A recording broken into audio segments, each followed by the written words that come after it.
Welcome back everybody to A-Level History. In this video we're going to be continuing talking about the development of imperialism of the British Empire, the height of the British Empire if you will, or at least the growth and development of the British Empire between 1857 and the sort of 1890 period. And we're going to start by thinking about imperial and colonial policy today. This is the second point on the specification.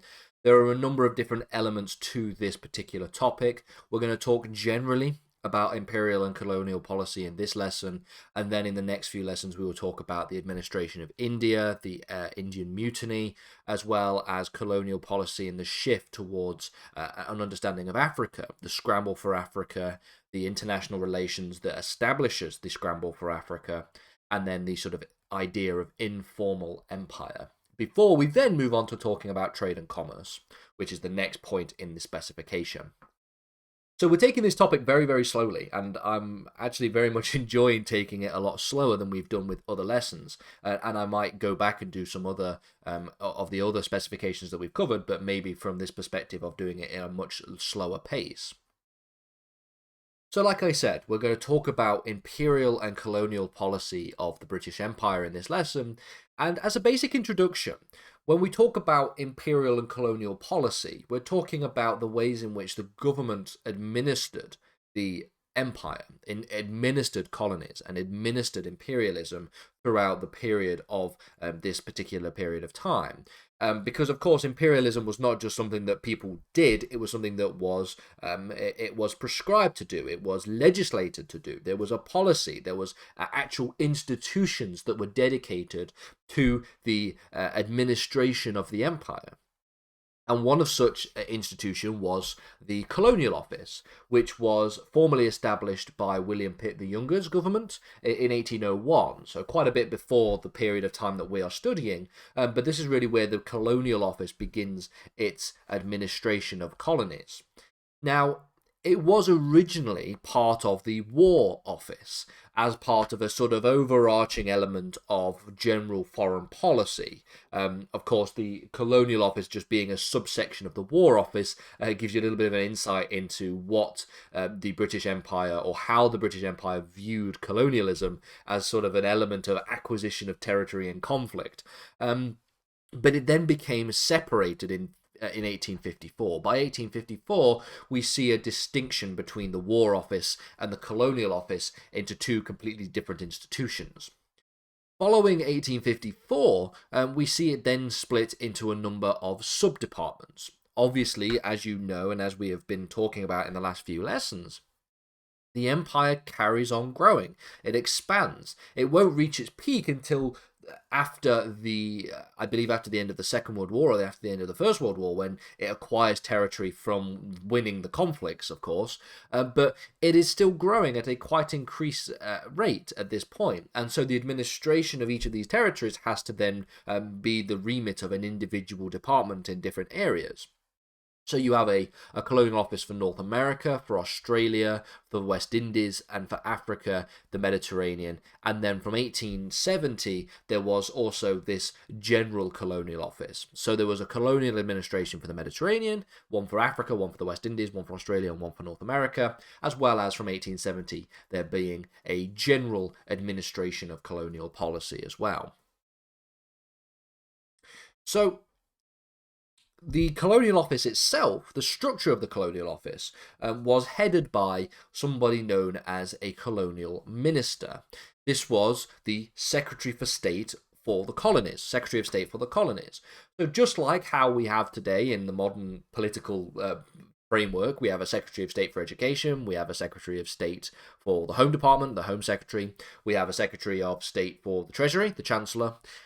These are Secretary of States who have executive roles in the government. They have the ability to essentially formulate policy, which is then put to Parliament to be passed into legislation. That's essentially how the Secretary of State, how the executive branch of the UK's government actually operates. And in a very similar way, one of the things that the Prime Minister can do under their prerogative powers is create new officers of state, create new Secretaries of State. So, for example, during the whole debacle around Brexit, there was a Secretary of State for Brexit, or the more formal title being the Secretary of State for exiting the European Union. And so they were dedicated to this one specific task for the majority of that period. And so, in a similar vein, you have a Secretary of State for the colonies as being the person who is heading the colonial office. Now, most politicians didn't really see the Secretary of State for the colonies as a particularly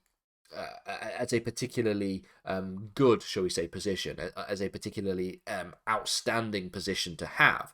They saw it mostly as a stepping stone to other positions, just like a number of different positions at the moment also have that similar kind of framework. We sort of have secretaries of state that are a lot less considered to be a lot less prestigious, shall we say, than others. So things like education and health, or travel, tourism, I believe it was called, or that's it, culture and sports. All of these different kinds of ministers of state, all of these different kinds of secretaries of state are considered to be stepping stones for greater things, moving up in the world to going into education, or maybe even becoming the chancellor or foreign secretary or the home secretary, all of which are more prestigious than the lower down secretaries of state. Similar, the colonial policy, the Secretary of State for the colonies was considered to be a stepping stone for more important things. And so it meant that fundamentally there were very few colonial ministers who stayed for more than a year or two.